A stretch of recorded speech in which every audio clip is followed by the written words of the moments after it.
전도서 5장 9절부터 11절까지 보겠습니다. 인용한 성경은 한글 킹제임스 성경입니다. 더군다나 땅의 이익은 모두를 위한 것이니 왕 자신도 밭의 소산을 받느니라. 은을 사랑하는 자는 은으로 만족하지 못하며 풍요를 사랑하는 자는 증식으로 만족하지 못하리니 이것도 헛되도다. 재산이 늘어나면 그것들을 먹는 자들도 늘어나나니 그러므로 그 소유자들이 자기들의 눈으로 먹는 것들을 보는 것 외에 그들에게 무엇이 유익하리요. 왕이라 할지라도 살아서 생존을 하려면은 먹을 것을 주는 밭이 있어야 합니다. 더 새롭고 분명하다고 하는 역본들은 이러한 기본 개념과 기본 진리를 사람들에게 제거하려고 노력합니다. 한 나라에서 농작물을 키워내는 밭과 논이 사라지게 되면 그 국가는 굶어 죽을 수밖에 없습니다. 창세기 2장 9절에서 주님께서는 주 하나님께서 보기에 즐겁고 양식으로 좋은 모든 나무를 그 땅에 자라게 하셨습니다. 그리고 동산 가운데에는 생명나무와 선과 악의 지식의 나무도 있게 하셨습니다. 인간은 타락한 이후로 땅이 인간에게 가시나무와 엉겅퀴를 내게 되었습니다. 주님은 아담이 들의 채소를 먹을 것이며 땅으로 돌아갈 때까지 얼굴에 땀을 흘려야 빵을 먹는다고 말씀하십니다. 인간에게는 모두가 다 밭의 소산이 필요한 것입니다. 밭을 경작하는 왕은 그 땅에 이익이 된다고 번역한 번역본도 있습니다. 그러한 번역은 헛소리이고 부패한 것입니다. 왕들 중에서 경운기나 트랙터를 운전하는 사람은 아무도 없습니다. 농사를 좋아했던 왕도 마찬가지입니다. 우시아는 포도 가꾸는 자들과 농부들을 두었고 가축들을 가지고 있었습니다. 그렇지만 그는 포도나무를 가꾸거나 젖소에게서 젖을 짜는 일을 하지 않았고 아무것도 경작하지 않았습니다. 현대인의 성경이라고 하는 리빙 바이블은 자기 나라에 충실한 왕이 있다면 이라고 말을 합니다. 히브리어를 글자 그대로 번역하게 되면 왕이 경작되고 있는 밭을 가지고 있을 때가 됩니다. 그렇지만 이렇게 번역되면 문장이 전혀 어울리지 않게 됩니다. 왕이 경작되고 있는 밭을 가지고 있다고 해도 땅의 이익은 모두를 위한 것이 아닙니다. 모든 사람에게 소산을 내어주는 것은 밭입니다. 이 모든 사람 중에는 노동자, 노예들뿐만 아니라 왕도 포함이 됩니다. 인간의 삶은 동산에서 시작되었고 모든 왕은 동산에 자신의 생명을 신세지고 있습니다. 밀, 보리, 콩, 완두콩, 토마토, 배추, 양파, 당근, 후추, 감자, 무, 상추 등이 동산에서 나는 것입니다. 동산을 떠나면은 음식을 떠나는 것이고 음식을 떠나게 되면은 죽을 수밖에 없습니다. 예루살렘이 포위되었을 때 예루살렘에서는 아주 끔찍한 일이 벌어졌습니다. 가련한 여인들의 손이 자기 자식들을 삶았으니 내 백성의 딸이 멸망할 때 그 자식들이 그들의 음식이 되었도다. 이것은 유대인의 역사에서 실제로 벌어졌던 일입니다. 주께서 그의 분을 이루시고 맹렬한 진노를 쏟으사 시온에 불을 지피시니 그 불이 기초를 살랐도다. 밭에 소산이 없으면 인간은 이런 지경에까지 이르게 되는 것입니다. 굶어 죽는 데 있어서는 왕이라고 해서 결코 예외가 되지 않습니다. 대도시는 아스팔트와 시멘트로 된 상점들과 콘크리트로 된 아파트가 가득합니다. 하지만 온 국토가 그렇게 된다면 인간은 살아남을 수가 없습니다. 모두가 다 이렇게 문명화가 되고 도시화가 되면은 그 다음부터 정부는 농부들을 파산시키고 농부들의 땅을 몰수하고 그러면은 모두가 다 굶어 죽게 됩니다. 시멘트나 아스팔트를 갉아먹을 수는 없기 때문입니다. 제사는 마치 더 많이 마실수록 더욱 갈증이 심해지는 소금물과 비슷합니다. 1981년도에 팔레르모 마피아에 소속된 살바토르 인첼리로는 헤로인과 코카인을 팔아서 매년 2천만 달러를 벌었습니다. 그런데 그 수입에 만족하지 못하고 두목인 살바토르 레기오의 부정자금 300만 달러를 훔쳐서 미국의 마약 판매상들이 값을 지불하지 않아서 손해가 생긴 것처럼 그렇게 장부를 조작했습니다. 레기오의 패거리들이 빈틈없이 무장하고 나서자 인첼리노의 패거리들도 똑같이 했고 그렇게 해서 1980년대 거대한 마피아 전쟁이 벌어지게 됩니다. 말 그대로 팔, 다리, 머리들이 날아다녔습니다. 시체들이 절단되어서 자동차 속에 가득가득 채워졌습니다. 선박 밖으로 떨어져 나오기도 하고 부엌 쓰레기통에 버려지기도 했습니다. 이 과정에서 경찰관 2명, 1명의 시장, 2명의 판사, 그리고 42명의 마피아 단원들이 암살당한 후에 342명이 체포되었습니다. 은을 사랑하는 자는 은으로 만족하지 못하는 법입니다. 솔로몬은 상대적인 진리들에 시간을 낭비하고 있는 것이 아닙니다. 솔로몬은 현실을 다루는 현실주의자입니다. 재산이 늘어나면 그것을 먹는 자들이 늘어나는 것도 당연합니다. 사람이 볼 수 있어도 눈은 보는 곳으로 만족하지 못하는 것입니다. 돈을 더 많이 벌수록 그 재정을 관리해줄 더 많은 사람들이 필요합니다. 하워드 휴즈는 백만장자였는데 그가 죽었을 때 사람들은 그 사람의 시신이 온통 주사바늘 구멍으로 가득 찬 것을 알게 되었습니다. 심지어 그 구멍들 속에는 부러진 바늘도 몇 개 있었습니다. 의학 박사 중에 한 사람이 이 일을 보도하려고 하자 어떤 정체 모를 고인의 친구들 무리가 그 박사를 은밀히 국외로 납치해 가서 하워드의 재산 상속이 다 마무리될 때까지 돌아오지 못하게 했습니다. 하워드 휴즈는 죽기 몇 달 동안에 그 친구들과 친척들이 그의 재산을 어떻게 분할할지를 다 결정을 한 상태에서 포로처럼 지냈던 것입니다. 약으로 하워드 휴즈의 의식을 흐리게 했던 것입니다. 러크만 목사님에 따르면 텍사스주 아마릴로 근처에 사는 어떤 백만장자는 대로에 인접해 있는 자신의 땅에 캐딜락 승용차 5대를 파묻었다고 합니다. 캐딜락 승용차가 1년이 되면은 그 사람은 이 자동차를 파묻었는데 자동차 뒤쪽을 먼저 땅속으로 집어넣고 몸통의 3분의 2가량을 파묻어서 그 엔진 덮개와 앞바퀴가 약 30도 각도로 튀어나오게 만들어 놓았던 것입니다. 왜 그런 일을 했을까요? 그냥 과시하고 싶어서였습니다. 그는 여발한 듯이 그냥 행동하고 싶었던 것입니다. 그러면 사람들이 그것을 보고 아, 저 차 좀 보세요. 어디가 고장난 건가요? 이렇게 관심을 보이는 거죠. 또 텍사스주 컴포트 근처에 사는 한 텍사스 사람이 있었는데 그 사람은 대로에서 조금 떨어져 있는 커다란 언덕 위에 있는 땅을 사서 거기에다 자신의 아내를 위해서 침실이 5개, 욕실이 3개에 있는 고풍스러운 벽돌로 되어 있는 각 층이 8,000평방피트가 넘는 3층짜리 저택을 지었습니다. 그리고는 자신과 아내를 보호하기 위해서 그 저택 둘레에 6피트 높이의 금속 담장을 세우고 또 자신이 축적한 여러 잡동사니들을 지키기 위해서 경비원들을 고용해서 24시간 내내 3교대로 8시간씩 근무하게 했습니다. 사람들은 5마일 길이의 그 대로를 양쪽에서 위아래로 오가며 그 사람의 집을 볼 수 있었습니다. 사람들이 어떤 반응을 보였을까요? 사람들은 차를 타고 지나가면서 와, 저것 봐, 저기 위에 있는 것 좀 봐 하고 외칩니다. 이들보다 훨씬 더 돈을 벌지 못해도 이런 가련한 바보보다 더 즐겁게 사는 사람들이 얼마든지 있습니다. 은을 사랑하는 자.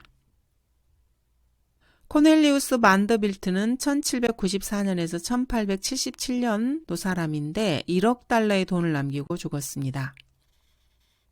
그의 아내는 그리스도인이었고 그의 담당 주치의인 딤즈 박사도 그리스도인이었습니다.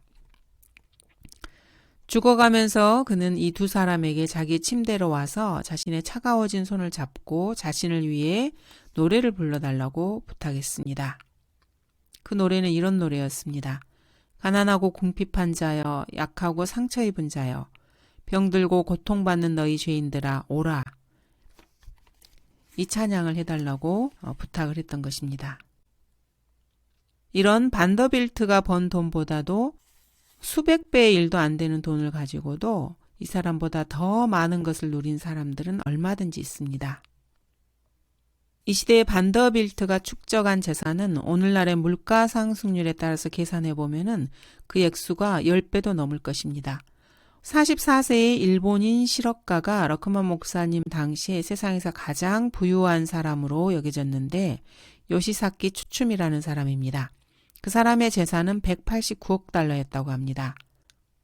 하지만 그도 역시 잠을 잘 때는 하나의 침대에서밖에 잘 수 없었고 그에게는 밤낮으로 변호사들과 정부 관리들이 그에게 붙어서 그를 귀찮게 했고 친척들이 도움을 받기 위해서 그를 몹시도 괴롭혔습니다. 그 사람에게는 사생활이 없었습니다. 그는 운동 경기도 즐길 수가 없었고 죽어서는 심판과 지옥을 맞이하게 되었습니다. 재물은 진노의 날에 유익하지 않기 때문입니다. 샘 무어 월트는 샘클럽과 월마트를 세운 후에도 재산이 65억 달러였습니다. 그에 비해서 아주 가난한 로스페럿은 30억 달러짜리 빈약한 조직망으로 억만장자 목록에 들게 되었습니다. 하지만 그는 고추 같은 야채도 먹지도 못했고 낚시를 즐길 줄도 몰랐습니다. 하나님과 성경에 대해서는 아는 것이 거의 없는 사람이었습니다. 뉴저지 출신의 앤토니오 드 엔젤레스는 아주 부유한 사업가인데 식물성 온유 정제회사를 운영했습니다. 그 사람은 8년 동안에 거대한 샐러드 기름 탱크를 바다의 소금물로 채워서 일반 사람들에게 1억 7,500만 달러를 벌어들였습니다. 그는 감옥에서 8년을 보낸 다음에 풀려났습니다. 그가 체포되기 전에 만일을 대비해서 1천만 달러 이상을 숨겨놨다는 것은 좀 어림짐작이 지나친 것 같기도 합니다. 8년 동안 감옥에서 썩으면서도 만일을 대비해서 수천만 달러 이상을 숨겨놓았다는 것입니다. 성공적인 사업가였던 앤토니 모레노는 복지기금을 타기 위해서 출생증명서를 위조해서 프랑스에서 640만 달러를 긁어모은 다음에 1968년에 은퇴해서 호사스럽게 스페인으로 갔습니다. 돈이 있는 사람들이 더 지독한 법입니다. 노동자의 잠은 달다고 12절은 말씀하십니다. 12절입니다. 노동자의 잠은 그가 적게 먹든지 많이 먹든지 간에 달지만 부자의 풍부함은 그로 하여금 자지 못하게 하리라. 노동자의 잠은 달다고 말씀하십니다. 두 가지 정도 이유를 살펴볼 수 있습니다. 그가 적게 먹든지 많이 먹든지 간에 이 노동자의 잠은 노동자가 먹는 식사량과는 상관이 없습니다. 첫 번째로 노동자는 고된 일로 몸이 지쳐서 몸이 누우면 곧바로 정신을 잃고 잠이 들기 때문에 잠이 단 것입니다. 두 번째로는 노동자는 부자처럼 풍부하지 않기 때문에 정부의 회계 감사나 은행들의 부도, 저축 대부조합의 파산, 주식 시세, 다우존스 평균 주가, 달러 가치, 탐욕스러운 친척들, 유괴범들, 투자한 자본에 대해서 걱정하면서 밤을 샐 일이 없기 때문입니다. 부자의 풍부함은 그로 하여금 자지 못하게 하리라고 말씀하십니다. 부유한 사람들은 마약과 술을 사용하기로 이름난 사람들입니다. 노동자는 깊고도 고나게 잠들 수 있습니다. 13절 내가 해 아래서 심한 악이 있음을 보았나니 곧 소유주들을 위해 간수된 재물이 그들에게 해가 되는 것이라. 이에 해당하는 백만장자들의 일대기들이 수를 셀 수도 없이 많은 사례들이 있습니다. 뉴잉글랜드 마피아였던 빈센트 테레사의 이야기가 있습니다. 빈센트는 1년에 200만 달러 이상을 긁어 모았습니다. 도박장을 운영해서 비밀 포커 게임으로 어리석은 인간들의 돈을 빼앗고 훔친 보석을 매매하고 판 다음에 다시 훔치고 고리대금을 했고 의사들과 변호사들에게서 돈을 털어갔습니다. 빈센트는 경마에 출전하는 말들에게 약물 주사를 놓았고 자동차 면허증과 신용카드를 훔치고 부도수표로 한 번에 1만 내지 2만 달러씩 은행에서 빼내갔습니다. 가짜 여권과 신분증을 만들었고 정부 증권을 훔쳐서 팔았고 상점 주인들을 협박하며 돈을 뜯어냈습니다. 20년 동안 그가 취한 돈은 4천만 달러가 넘었다고 합니다. 하지만 그는 결국 파산했고 망가져버렸습니다.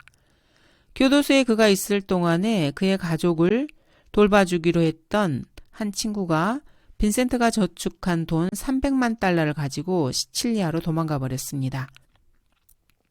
빈센트 테레사는 20년 동안 그 누구에게도 자선을 베풀어 본 적이 없었습니다. 그는 4천만 달러를 낭비했고 결국에 그에게 남은 것이라고는 교도소 수감 기록밖에 없게 된 것입니다. 그래서 결국은 밤낮으로 자신과 가족의 생계를 염려하며 살 수밖에 없었습니다.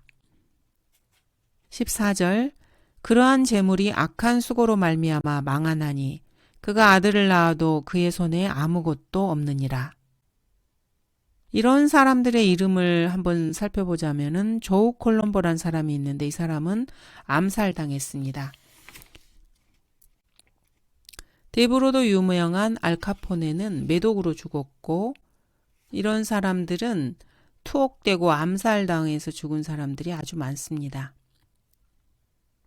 보통 사람들보다도 수백 배의 돈을 벌었는데도 그렇다는 것입니다. 재물을 아무리 모아도 도둑 맞음으로써 망할 수도 있습니다. 투자를 잘못하는 것은 망하는 여러 요인 중에 하나일 뿐입니다.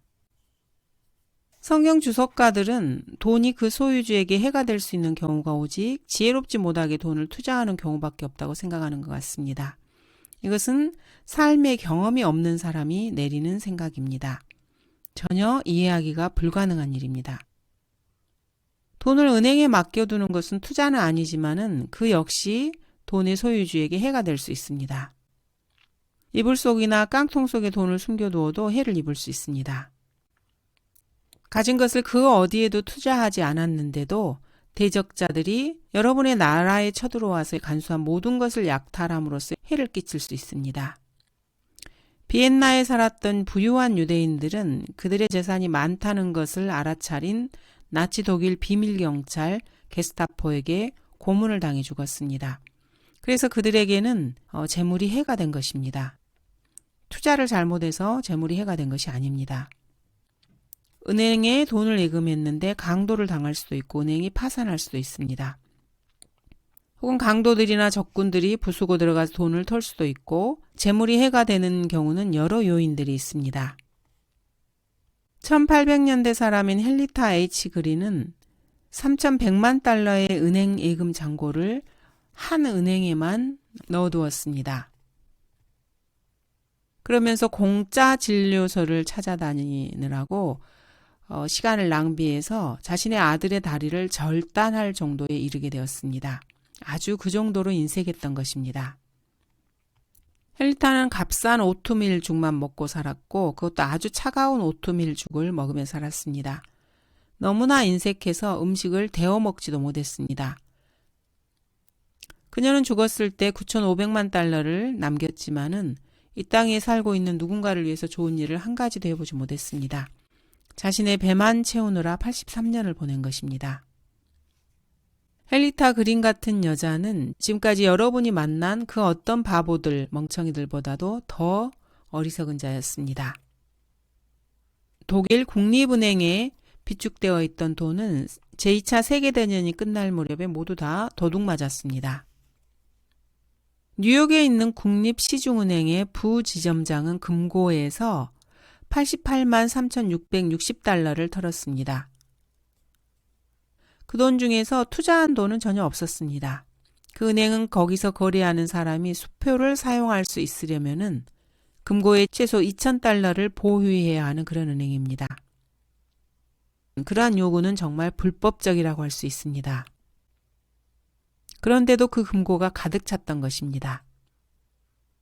뉴욕 경찰청은 시중 가격으로 7,300만 달러에 달하는 헤로인과 코카인 398파운드를 몰수했다가 다시 도둑 맞기도 했습니다.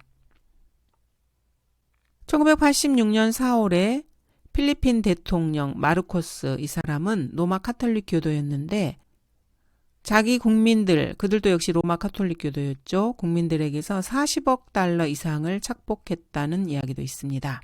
그 영부인이라는 사람은 그 돈 일부를 1600켤레의 구두를 구입하기도 했습니다. 전도서 13절에서 17절까지는 자신을 위해 사는 사람을 묘사하고 있습니다. 자신을 위해 사는 사람을 묘사하고 있습니다. 17절까지 읽어보겠습니다. 내가 해 아래서 심한 악이 있음을 보았나니 곧 소유주들을 위해 간수된 재물이 그들에게 해가 되는 것이라. 그러한 재물이 악한 수고로 말미암아 망하나니 그가 아들을 낳아도 그의 손에 아무것도 없느니라. 그가 모태에서 나올 때 벌거벗었으니 그가 왔던 그대로 돌아가며 수고하여 얻은 것은 아무것도 손에 가지고 가지 못하리라. 이건 역시 심한 악이라. 모든 점에서 그가 왔던 그대로 가리니 바람을 위해 수고한 그에게 무슨 이익이 있으랴. 그가 또한 평생을 어두움 속에서 먹으며 많은 슬픔과 분노가 그의 병과 더불어 있노라. 이런 사람은 올무와 여러 가지 어리석고 해로운 정욕에 빠지게 됩니다. 이런 사람에게 돈이 신이 되는 것입니다. 첫 번째로 이런 사람은 벌거벗은 채로 와서 벌거벗은 채로 갑니다. 모든 것을 뒤에 남겨두고 가게 되기 때문에 유익한 것은 전혀 없는 것입니다. 사람이 온 세상을 얻고도 자신의 혼을 잃는다면 무슨 이익이 있겠느냐고 성경은 말씀하십니다. 맹렬하고 무의미한 경쟁이 끝나고 나면은 사실 자신이 그것을 얻은 것이 아니라는 것을 알게 됩니다. 이 사람은 영적인 어두움 속에서 먹으면서 10중 8구는 많은 슬픔과 분노가 그의 병과 더불어 있게 됩니다. 부자들에게는 만성적인 병들과 개인 주치의와 간호사들, 그리고 약병을 뒤엎고 있는 탁자가 있습니다. 부유하게 되고자 하는 자들은 100와트짜리 전구가 50개 이상 켜져 있는 상들리에 밑에 앉아 있더라도 그 마음에 어두움이 있습니다. 열왕기상 21장에 있는 아합은 대낮에도 비치는 태양을 볼 수가 없었습니다. 13절은 자본주의의 원칙이라고도 할 수 있습니다. 소유주들을 위해 간수된 재물이 그들에게 해가 되는 것이라고 말씀하십니다. 돈을 벌려면 돈을 써야 합니다. 돈을 쌓아두는 것보다 돈을 쓸 때 더 많이 벌게 되는 것입니다. 18절부터 보도록 하겠습니다. 내가 보았던 것을 보라. 사람이 먹고 마시며 그가 평생 동안 해 아래서 얻은 그의 모든 수고에 유익을 누리는 것이 선하고 온당하도다. 이는 하나님께서 그에게 주신 것이니 그의 몫이라. 하나님께서는 또한 모든 사람에게 재산과 부요를 주셨으며 능력을 주시어 먹게 하시고 그의 몫을 갖게 하시고 그의 수고 가운데 즐거워하게 하셨으니 이것이 하나님의 선물이라. 그가 자기 생애의 날들을 많이 기억하지 못하리니 이는 하나님께서 그의 마음의 기쁨으로 그에게 응답하시기 때문이라.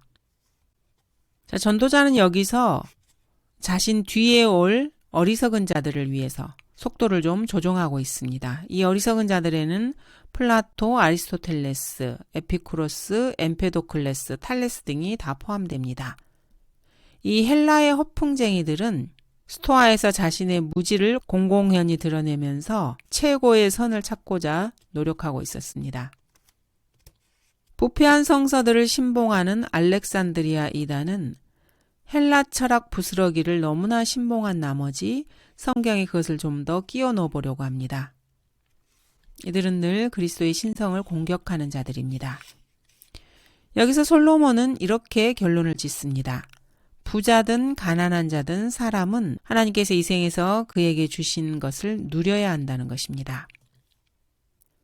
부자를 부유하게 만드시는 분은 하나님이시라고 말하고 있습니다. 솔로몬의 이런 말에 대해서 인본주의자들, 무신론자들, 불가지론자들, 범신론자들은 그렇게 달가워하지 않을 것입니다.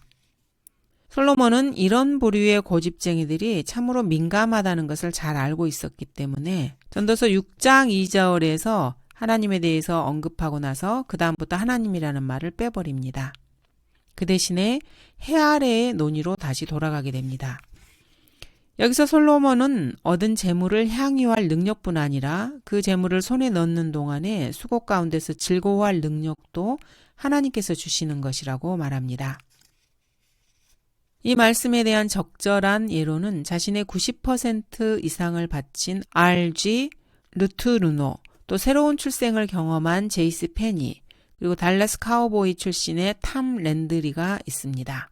그 밖에도 많은 그리스도인들이 있습니다. 그가 자기 생애의 날들을 많이 기억하지 못하리니, 즉 불행한 날들, 슬픈 날들, 우울하고 비통했던 시간들을 말하는 것입니다. 두 가지 이유로 인해서 그 날들을 기억하지 못하는 것입니다.